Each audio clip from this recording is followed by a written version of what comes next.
ሰላም ክቡራን እንደምን ሰነበታችሁ። ዛሬም በሌላ የህግ ርዕሰ ጉዳይ ተመልሻለሁ። ዛሬ ደግሞ ከማስታወቂያ ጋር በተያያዘ በማስታወቂያ ምክንያት ብዙዎች ከፍተኛ ኪሳራ ውስጥ እየወደቁ ነው። ገንዘባቸውን፣ ህይወታቸውን ጭምር እያጡ ነው በማስታወቂያ ምክንያት በመጣ ጣጣ። ስለዚህ ማስታወቂያ ምን አይነት ይዘት ሊኖረው ይገባል፣ ምን አይነት ኃላፊነት ያመጣል በሚለው ጉዳይ ላይ እንነጋገራለን። ዛሬ አብራችሁን ቆዩ።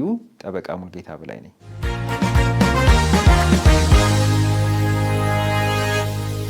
ማስታወቂያን በሚመለከት የሚነሱ እንግዲህ በጣም ሸማቹ ማህበረሰብ ላይ ብዙ ጥያቄዎች አሉ።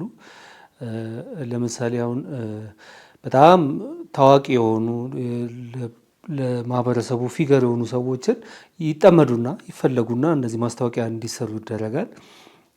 እነዛ ሰዎች ስለ ማስታወቂያ ስለሚያሰራቸው ሰዎች ምንም ባክግራውንድ በማያውቁበት ሁኔታ ያሰሩና ሸማቹ ማህበረሰብ መሀል ላይ ጉዳት ይደርስበታል እና ምንድነው ህጉ ስለ የሸማቹን መብት ከመጠበቅ አኳያ ማስታወቂያ የሚሰሩትንም ሰዎች የሚያሰሩትንም ሰዎች እስከምን ድረስ ነው? በጣም ጥሩ። ብዙ ጊዜ እንደሚባለው ህግ አልቸገረንም ማፈጻጸም ነው እንደሚባለው ነው እንጂ ህጋችን በዚህ ጉዳይ ላይ በብዙ መልኩ ጥንቅቅ ያለ ነው። ይህንን ንግግር ለመጀመር የምሞክረው ማህበረሰባችን ቅድም እንዳልከው በማስታወቂያ መማለል አለበት ብዬ አላምንም።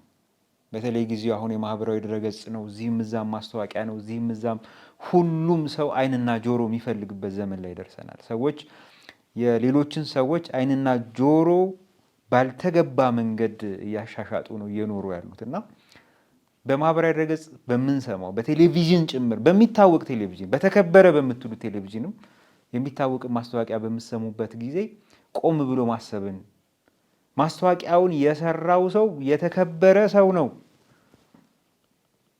ታዋቂ ነው፣ ትልቅ የሃይማኖት አባት ነው። በቃ የፈለጋችሁትን ስም ስጡት፣ የተነገራችሁን እንደወረደ አትቀበሉ ብዬ ነው የምጀምረው።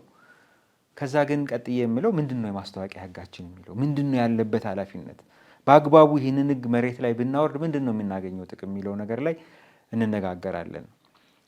ቅድም ባለፈው በሰራሁላችሁ አንድ ቪዲዮ ላይ እንዳልኩት ማስታወቂያ በማናቸውም መንገድ አሳሳች መሆን የለበትም። ትክክለኛ መረጃ የያዘ መሆን አለበት። ስለሚወራው እዛ ውስጥ የተናገርካት አንዲት ሀረግ ካለች፣ አንዲት ኢንፎርሜሽን ካለች፣ አንዲት መረጃ ካለች ያቺ መረጃ ትክክል መሆን መቻል አለባት። ትክክል ካልሆነች ስህተት ናት። ስህተት ከሆነ ኃላፊነት ያመጣል። ኃላፊነቱ ደግሞ በበርካታ ሚሊዮን የሚቆጠር ሊሆን ይችላል።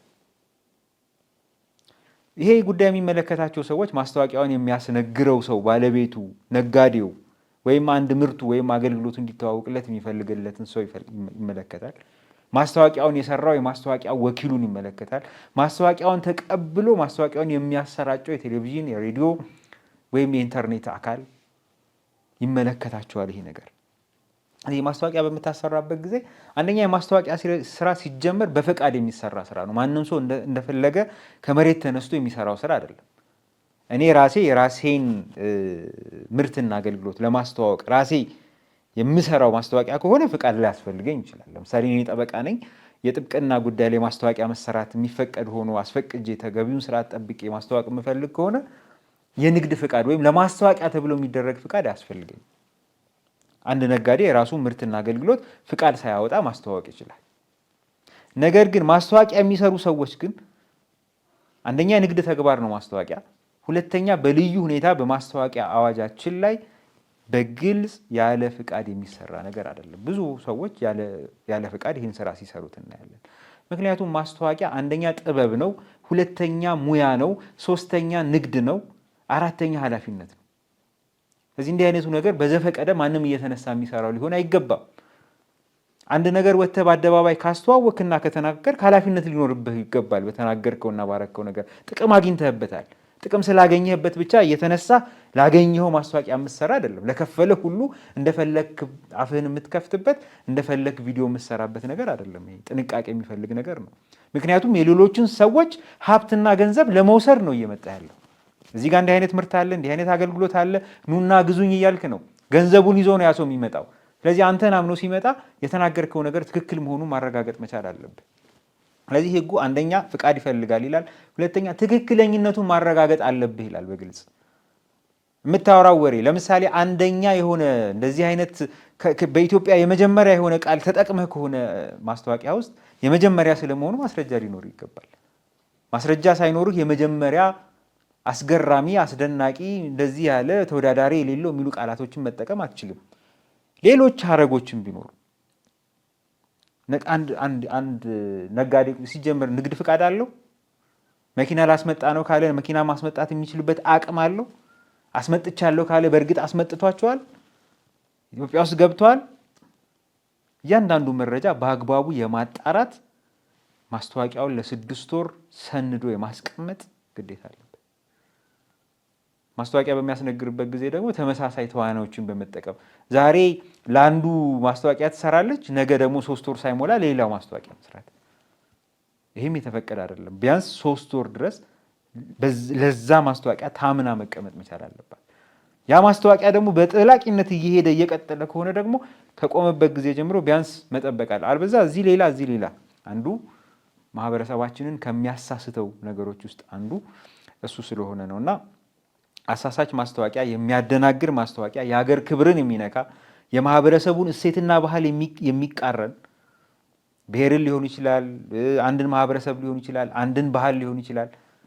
ማስታወቂያ በምሰራበት ጊዜ ያንን ባህል በሚያንቋሽሽ፣ በሚያዋርድ፣ ዝቅ በሚያደርግ መንገድ ልሰራው እንደማትችል፣ ሰንደቅ ዓላማን ያላግባብ በመጠቀም የሀገርን ክብር፣ ብሔራዊ መዝሙርን፣ የተለያዩ ነገሮችን እነዚህን ሁሉ ባከበረ መልኩ መስራት እንዳለብህ ነው። እንደዚሁም ደግሞ ቋንቋው በኢትዮጵያ ቋንቋዎች አቻ ትርጉም የሌለው ካልሆነ በስተቀር በውጭ ሀገር ቋንቋ መጠቀምም አይቻልም። አንለስ አዘርዋይስ የምትጠቀመው ቋንቋ በአማርኛ አቻ ትርጉም የሌለው ሆኖ ተቸግረህ ካልሆነ በስተቀር በኢትዮጵያ አቻ ትርጉም እያለው ያንን አቻ ትርጉም መጠቀም እየቻልክ በእንግሊዝኛ መጠቀም አትችልም፣ ወይም በሌላ ቋንቋ መጠቀም አትችልም። ፍቃድ የሚያስፈልገው ደግሞ ምርት ሊሆን ይችላል። የምታስተዋውቀው ምርት ፍቃድ ከሚመለከተው አካል አስቀድሞ ፍቃድ፣ ለምሳሌ ከሎተሪ ጋር ግንኙነት ያለው ማስታወቂያ ከሆነ እየሰራ ያለው የሚመለከተው አካል ብሔራዊ ሎተሪ ሊሆን ይችላል። በእርግጥ ፍቃድ ሰጥቶታል። አይ በቃ እዚህ ጋር የሎተሪ ማስታወቂያ ስራልኝ ስላለ በቃ ለስራ አይደለም። ኖ ሎተሪ መጀመሪያ የሚመለከተው አካል ሲፈቀድ የሚሰራ ስራ ነው።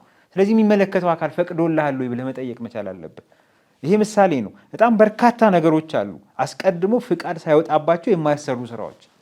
ስለዚህ ከዛ ጋር ተያያዥነት ያለው ነገር ይዞ የሚመጣ ነጋዴ የሚመጣ ነገር ካለ በእርግጥ ይሄ ፍቃድ አለ ኖሮህ ነው ይሄንን ማስታወቂያ ስራልኝ እያልክ ያለው ወይስ ስለፈለግ ገንዘብ ስላለ አቅም ስላለ እንዲሸጥ ስለፈለግክ ብቻ ነው ወይ ስራልኝ ያልከው ብሎ መጠየቅ መቻል ያስፈልጋል። አንዳንድ ማስታወቂያዎች ላይ ተዋናዮች መሆናቸውን በግልጽ እያየን ወይም አኒሜሽን መሆኑን በግልጽ እያየን አይ እንዲህ አይነቱ ምርት በጣም የሚገርም ነው ተጠቅሜው በጣም ወደድኩት ወይም እንደዚህ ጥርሴን እንደዚህ ምናምን ይላሉ።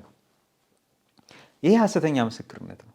ማስታወቂያ በምታስነግርበት ጊዜ በትክክል አገልግሎቱን ተጠቅሞ በአገልግሎቱ የረካ ወይም ምርቱን የወደደው ሰው ካልሆነ በስተቀር ምስክርነት መስጠት የሚችለው ተዋናይን አስቀምጠ ምስክርነት እያሰጠ ማስታወቂያ ማስነገር አይቻልም። ምክንያቱም ሐሰተኛ ምስክርነትን በማሰጠት ማስታወቂያ ማስነገር ስለማይቻል ማለት ነው።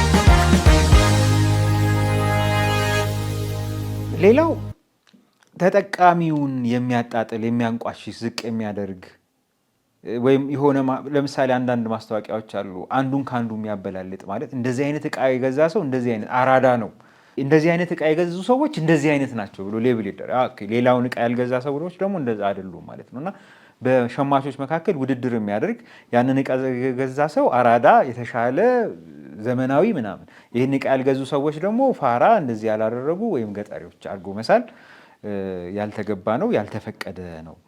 በተለይ የአገልግሎት ዘመናቸው ሊያልቅ ትንሽ የቀራቸውን ምርቶች ወይም ደግሞ ያለፈባቸው ምርቶችን በፍጹም ማስተዋወቅ አይፈቀድም። ለምሳሌ ሊያልፈው የተወሰነ ወራት ከሆነ የቀረው እንደዚህ አይነት ማስተዋወቅ የለብም። ምክንያቱም አንተ አስተዋወቅከው ከአንድ ወር በኋላ የሆነ ሸማች መጥቶ ቢገዛው ምንድን ነው የሚሆነው? ስለዚህ የአገልግሎት ዘመናቸው ሊያልፍ ጥቂት የቀራቸውን ማስታወቂያዎች በማስረጃ ሊረጋገጥ የማይችሉ ቃላቶችን መጠቀም፣ እዛ ውስጥ የምታወራው እያንዳንዱ ሀረግ በማስረጃ ልታረጋግጠው መቻል አለብህ። አንተ ዝም ብለህ ስለፈለግክ የምታወራው ነገር አይደለም። የሆነ ነገር ብለሃል ኦኬ ካልክ ምንድን ነው ማስረጃ? ስለዚህ በማስረጃ መረጋገጥ መቻል አለበት። ቅድም ያልናቸው አይደል ወደር የሌለው የመጀመሪያ ድንቅ ነው እንደዚህ ነው የሚሉ ቃላቶችን የሚጠቀሙ ከሆነ በእርግጥ ያ መሆኑን ማስረዳት መቻል አለበት። ያንን ካላስረዳ አሳሳች ነው ማለት ነው ማስታወቂያው። ሌላው ማስታወቂያው ከልጆችን የሚጠብቅ መሆን አለበት። የልጆችን ስብዕና የወደፊት እድገታቸውን መጠበቅ መቻል አለበት። ለምንድን ነው እንደዛ የሚባለው? አንድ ማስታወቂያ በምታስነብርበት ጊዜ ልጆች ያንን ዕቃ እንዲገዙ በጣም በሚያማልል ሁኔታ ማቅረብ አይቻልም። ከልጆች ጋር ግንኙነት ያለው ከሆነ ወይም ደግሞ የሁሉም ልጆች ወላጆች ወይም አሳዳጊዎች ያንን ዕቃ መግዛት እንደሚችሉ በተግባር እኮ አይችሉም አይደል? ሁሉም ሰው የራሱ የኢኮኖሚ ልዩነት አለ። 10 ብርም ቢሆን 10 ብር አውጥቶ መግዛት የማይችል ማህበረሰብ ሊኖር ይችላል። ግን አንተ ስታስተዋውቀው ኢትዮጵያ ውስጥ ያለ ሁሉም ማህበረሰብ ሊገዛው የሚችል አይነት እንደሆነ የሚገልጽ አጠቃቀም የምትጠቀም ከሆነ ስህተት ነው። ምክንያቱም ልጆች ያንን አይተው ኦኬ አንቺን መግዛት ትችያለሽ እና ግዢልኝ ብለው እንዲገዙ ለማስገደድ ወይም በግልጽ ልጆች ይህንን ዕቃ እንዲገዙ ወላጆቻቸውን እንዲያስቸግሩ በሚያደርግ ደረጃ የሚደረግ ማስታወቂያ ልጆች የሚታዩበት ከሆነ ደግሞ ማስታወቂያው ልጆች ባልተገባ መንገድ እንቅስቃሴ ሲያደርጉ በአኒሜሽንም ሊሆን ይችላል። ለምሳሌ ያልተገባ ነገር ሲያደርጉ ለመልካም ስነ ምግባር ተቃራኒ የሆነ ማናቸውንም ድርጊት እያደረጉ ልጆቹን ቀርጾ ማስታወቂያ ውስጥ ማስገባት የተፈቀደ አይደለም። እንዲህ አይነት ማስታወቂያ ካለው ከልጆች ስብዕና ጋር የሚሄድ ስላልሆነ የተከለከለ ነው ማለት ነው በማስታወቂያ አዋጃችን። ሌላው ከማስታወቂያ ጋር በተያያዘ ልናውቀው የሚገባው ነገር በተለይ ይሄ የውጭ ማስታወቂያ የሚያስነግሩ ሰዎች አሉ አይደል? በጣም በከፍተኛ ድምፅ እዚህ ሀገር ድምፅ የራሱ መለኪያ አለው። በዴሲሜል ነው የሚለካው። በሕግ ከተፈቀደው የድምፅ መጠን በላይ እያጮሁ በመንቷርቦ ማስታወቂያ መጠየቅ ማስነገር አይቻልም። ማስታወቂያ በምሰራበት ጊዜ የፖሊስ ልብስ፣ የመከላከያ ልብስ ለብሰ ማስታወቂያ መስራት አይቻልም። በነገራችን ላይ ብዙ ቦታዎች እያየን ነው አይደል? የመከላከያን የፖሊስ ልብስ ሰዎች እዚህም እዛም ሲለብሱት እናያለን፣ በተለያየ አውድ ማለት ነው። እና በጠቅላላ የመከላከያና የፖሊስን ልብስ መልበስ መከላከያና ፖሊስ ላልሆነ ሰው የተፈቀደ አይደለም። ሌላው ለትራፊክ ደህንነት ስጋት የሆኑ ወይም በትራፊክ ሕግ መሰረት ያልተፈቀዱ ለምሳሌ ማስታወቂያውን በምታስነግርበት ጊዜ ስልኳን እየነካካች መኪና ምትነዳ ተዋናይ ያለችበትን ማስታወቂያ ለቀቅ ማለት ከትራፊክ ደህንነት በተቃራኒ የቆመ ማስታወቂያ ነው እየለቀቅ ያለው። ስለዚህ የምታሳያቸው ነገሮች የትራፊክ ደህንነትን የሚጠብቁ ያልጣሱ መሆን አለባቸው። ስልክ እያወራች እየጎረጎረች ወይ የሆነ ነገር እያደረገች ያልተፈቀደ ወይ ምናምን አርጋ የሚታይ አይነት ማስታወቂያ የተፈቀደ አይደለም ማለት ነው። እና ማስታወቂያ ደግሞ በሚሰራበት ጊዜ ብዙ ጊዜ ማስታወቂያዎች የሚነገሩት የሆነ ፕሮግራም ሲኖር ነው። ከዛ ፕሮግራም ጋር አንድ ላይ ነው የሚሰሩት እና ብዙ ጊዜ ማስታወቂያዎችን ካየን ከፕሮግራሙ ይልቅ ማስታወቂያው የሚያሰለችበት ማስታወቂያው ፕሮግራሙን ተጽዕኖ አድርጎበት እያየን ያለ ነው ፕሮግራም ነው ወይስ ማስታወቂያ ነው እስክንል ጊዜ ድረስ እርስ በርሱ የተምታታ አይነት ፕሮግራሞች እዚህም እዛም እናያለን። እና ማስታወቂያ በማናቸው መንገድ ከፕሮግራሙ 10 በመቶ ሊበልጥ አይገባም። 100 ደቂቃ ከሆነ ፕሮግራሙ የሚተላለፈው 10 ደቂቃ ብቻ ነው ማስታወቂያ መሸፈን ያለበት። ሌላው ፕሮግራሙ ነው ሊሆን የሚገባው። 11 ደቂቃ 20 ደቂቃ በማስታወቂያ የምታሳልፍ ከሆነ ስህተት ነው። ስለዚህ ወይ ለማስታወቂያ በአንድ እግሩ ለማስታወቂያ መቋቋም ነው ያለብህ እንጂ ፕሮግራም እየሰራሁ ነው ልትል አይገባም። ስለዚህ እንደገና ብዙ ጊዜ አያለሁ፣ በተለይ ስፖርት ጋዜጠኞች እንደዚህ አይነት ነገር ሲያደርጉ ይታያል። በፕሮግራሙ መሃል እያወራ ፕሮግራሙን ለምሳሌ ይህንን የዩቲዩብ ፕሮግራም እየሰራ ወይም ይህንን ፕሮግራም እየሰራ ባለበት ጊዜ በመሃል ማስታወቂያ እከሌ የሚባለው ድርጅት እከሌ የሚባለው እንደዚህ ነው ብዬ መናገር አልችልም። ከፕሮግራሙ ለብቻው ተለይቶ ማስታወቂያ መሆኑ ተገልጾ ነው ማስታወቂያ መነገር ያለበት እንጂ እከሌ ሮናልዶ በዚህ ጋር ወጥቶ በዚህ ጋር ወርዶ እያለ እግረ መንገዱን ደግሞ ትንሽ አረፍ ብሎ አብሮ አያይዞ ስለ ስፖንሰር ስላደረገው ወይም ደግሞ ስለ አንድ ምርትና አገልግሎት ማስተዋወቅ የተፈቀደ አይደለም። ለብቻው ራሱን ችሎ ነው ማስታወቂያ መነገር ያለበትና በንግግር መሀል ማድረግ ፕሮግራሙን ተጽዕኖ ማድረግ እና ያለ አግባብ እንዴት ነው መሰለህ የዚህ ችግሩ ሰዎች ለፕሮግራም አቅራቢ ያላቸው ቦታና ክብር አለ። ስለዚህ እሱ በንግግሩ መሀል ይህንን ነገር ሲያነሳው ያንን ነገር በተለየ መንገድ እንዲረዱት ያደርጋል። ይሄ ደግሞ ከማስታወቂያ ስነ ምግባር ውጭ ነው። ማስታወቂያ መሆኑ ተነግሮ በማስታወቂያ መልክ ብቻ ነው መነገር ያለበት። ከዛ ውጪ ሰውን ተጽዕኖ ውስጥ ሊጥል በሚችል ደረጃ ፕሮግራሙንም በዛ ደረጃ ሊጥል በሚችል ሁኔታ ማስታወቂያ ሊነገር አይገባም። በመጨረሻ እንግዲህ የረሳኋችሁን ነገሮች ሰብሰብ አድርጌ ለማንሳት ማስታወቂያ የህዝብ ማስታወቂያ ይኖራል፣ የንግድ ማስታወቂያ ይኖራል እና የህዝብ ማስታወቂያ በሚኖርበት ጊዜ የህዝብ ማስታወቂያ ሲሆን የቴሌቪዥን ጣቢያዎች፣ የሬዲዮ ጣቢያዎች ማስታወቂያ የሚያሰራጩ አካላት ለህዝብ ማስታወቂያዎች ቅድሚያ መስጠት እና የህዝብ ማስታወቂያና ለህዝብ ጥቅም ሲባል እንግዲህ ለአንዳች የሆነ ስብሰባ ሊሆን ይችላል ወይ ደግሞ ለአንድ በጎ አድራጎት ብቻ ለህዝብ ጥቅም ተብሎ የሚደረጉ ማስታወቂያዎች አሉ። ይሄ የነጋዴነት ባህሪ የሌላቸው ማስታወቂያዎች ማለት ነው። እንደዛ በሚሆኑበት ጊዜ ለእነሱ ቅድሚያ መስጠት፣ ዋጋውም ደግሞ ከነጋዴዎች ማስታወቂያ ጋር እኩል መሆን የለበትም። ረከስ ማለት መቻል አለበት። አለበለዚያ ሁለቱንም እኩል ወይም ደግሞ ውድ የምታደርገው ከሆነ ለህዝብ ጥቅም አልሰራህም ከሚል የሚታይ በመሆኑ ምክንያት ይህም በማስታወቂያ አዋጁ የተከለከለ ነው። አንዳንድ ማስታወቂያዎች ደግሞ በስፖንሰር ነው የሚተላለፉት እና በስፖንሰር በሚሆንበት ጊዜ ስፖንሰሩን ትገልጻለህ፣ ስሙን አንዳንድ ነገሮችን ከመግለጽ በስተቀር እና ከሌ ነው ስፖንሰሩ ከማለት በስተቀር በፕሮግራሙ መሀል የስፖንሰሩን እቃና አገልግሎት ግዙ ብሎ ማስተዋወቅ አይቻልም። በቃ በስፖንሰር ከሆነ ስፖንሰር መሆኑ ብቻውን በቂ ነው። አንድ ፕሮግራም ደግሞ በስፖንሰር ከሆነ እየተላለፈ ያለው ስፖንሰር ያለው ፕሮግራም ውስጥ የሌላን ነጋዴ ማስታወቂያ ማስነገር አትችልም። በቃ ያ ነገር በስፖንሰር ከሆነ እየሄደ ያለው በቃ በስፖንሰር ነው መሄድ ያለበት። ነገር ግን ባለ ስፖንሰሩን አስፈቅዶ ባለ ስፖንሰሩ ከፈቀደ ብቻ በፕሮግራሙ መሀል የሌሎች ነጋዴዎችን ማስታወቂያ ማስነገር ይቻላል። ከዛ ውጭ ግን ስፖንሰሩ ባልፈቀደበት ሁኔታ በስፖንሰር የሚተላለፍ ፕሮግራም መሀል ላይ የሌሎችን ሰዎች ማስታወቂያ ማስነገር የተፈቀደ አይደለም። ሌላው ስፖንሰር የማይደረጉ ደግሞ አሉ። ለምሳሌ የህፃናት ፕሮግራም በፍጹም ስፖንሰር አይደረግም። የፓርላማ ፕሮግራሞች ስፖንሰር አይደረጉም። ስለዚህ እነዚህ ነገሮች ስፖንሰር ማድረግ በማስታወቂያ አዋጁ የተከለከለ ነው። በስልክ ማስታወቂያ ማስነገር ልትችል ትችላለህ። በስልክ የተለያዩ ማስታወቂያዎች ይመጣልናል አይደል? በስልካችን በቴክስት በተለያየ መልኩ ወይም በድምፅ።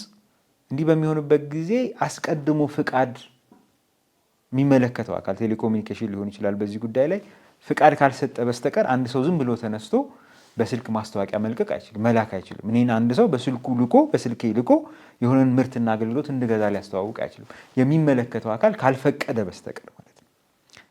ከቴሌኮሙኒኬሽን ጋር የተያያዘ ወይም የቴሌኮም አገልግሎት የሚሰጠኝ ድርጅት የሚሰጠኝ መረጃ በተመለከተ ወይም ደግሞ ከህዝብ ጥቅም ጋር የተያያዘ ማስታወቂያ ካልሆነ በስተቀር ከበጎ አድራጎት ከአንዳንድ ነገሮች ጋር የተያያዘ ካልሆነ በስተቀር የነጋዴ ማስታወቂያ ከሆነ ያ ማስታወቂያ እኔ ሳልፈቅድ እኔ ሳልፈልግ ወይም ፍቃዴን ሳልገልጽ በፍጹም የነጋዴዎች ማስታወቂያ ወደ ስልክ መላክ አይችልም። እንደዛ ከሆነ ስህተት ነው የሚሆነው ማለት ነው። በተለይ ደግሞ ማስታወቂያው ክፍያ የሚከፈልበት ከሆነም ይሄንን እንዳቅ መደረግ አለበት። ክፍያ ካለው በእርግጥ ክፍያ ያለው መሆኑን አውቄ እኔ ስፈቅድ ብቻ ነው የንግድ ማስታወቂያዎች ወደ ስልኬ ሊመጡ የሚችሉት። ከዛ ውጭ ቅድም ባልኩት ምክንያት በማስታወቂያ አዋጁ ይሄ ነገር የተከለከለ ነው ማለት ነው። ሌላው ከውጭ ማስታወቂያ ጋር የተያያዘ ነው። ከውጭ ማስታወቂያ ጋር በተያያዘ የውጭ ማስታወቂያ ይፈቀዳል፣ የሚመለከተው አካል ሊፈቅድ ይገባል። የውጭ ማስታወቂያ አንዳንድ ጊዜ ሙሉ በሙሉ በእንግሊዘኛ የውጭ ማስታወቂያዎችን እናያለን። ግን የውጭ ማስታወቂያ በእንግሊዘኛ ወይም በውጭ ቋንቋ ብቻ ማስተላለፍ አይቻልም። ከፈለክ በሀገር ውስጥ ቋንቋ ነው ማስተላለፍ የምችለው። አይ እንግሊዘኛ ወይም የውጭ ቋንቋ ሊኖርበት ይገባል ካልክ አማርኛውን አስቀድመ ከዛ እንግሊዘኛውን አስከትለ ማስታወቂያ ልትስራ ትችላለህ፣ የውጭ ማስታወቂያ። ከዛ ውጭ ግን በአንድ የውጭ ሀገር ቋንቋ ብቻ ማስታወቂያ መልቀቅ በማስታወቂያ አዋጃችን የተፈቀደ አይደለም። ሌላው ፍጹም ማስታወቅ የማይቻሉ ነገሮች አሉ። ፍጹም ቅድም ከአቀራረብህ አንጻር ነው ያየነው፣ ከይዘቱ አኳያ ነው ያየነው፣ ወይም ከአቀራረብህ አኳያ ነው ስናየ ነበር። የተፈቀዱ ናቸው፣ ነገር ግን አቀራረባቸውና ይዘታቸው ይሄን ሊመስል ይገባል ነው። አንዳንዶቹ ደግሞ በፍጹም በእነዚህ ጉዳዮች ላይ ማስታወቅ የማይቻልባቸው። ሌላው ቅድም እንዳልነው አብዛኛዎቹ እንዴት ነው መቅረብ ያለበት ማስታወቂያ፣ ምን አይነት ጥንቃቄ ማድረግ አለብህ፣ ማስታወቅ ትችላለህ፣ ግን ይሄንን ተጠንቀቅ ነው እስካሁን ስናወራ የነበረው። ግን አንዳንድ ማስታወቂያዎች ደግሞ በፍጹም በእነዛ ጉዳዮች ላይ ማስታወቂያ ያልተፈቀደባቸው ጉዳዮች አሉ። ከነዚህ ጉዳዮች ውስጥ አንዱ የፖለቲካ ግብ ያለው ማስታወቂያ በማናቸውም መንገድ የተፈቀደ አይደለም። ጥንቆላ ከሆነ ከሲጋራ ወይም ከቶባኮ ወይም ከቱምባሆ ጋር ግንኙነት ያለው ከሆነ እነዚህ ከአደንዛዥ እጽ ጋር ግንኙነት ያላቸው ማስታወቂያዎች ደግሞ በማናቸውም መንገድ የተፈቀዱ አይደሉም።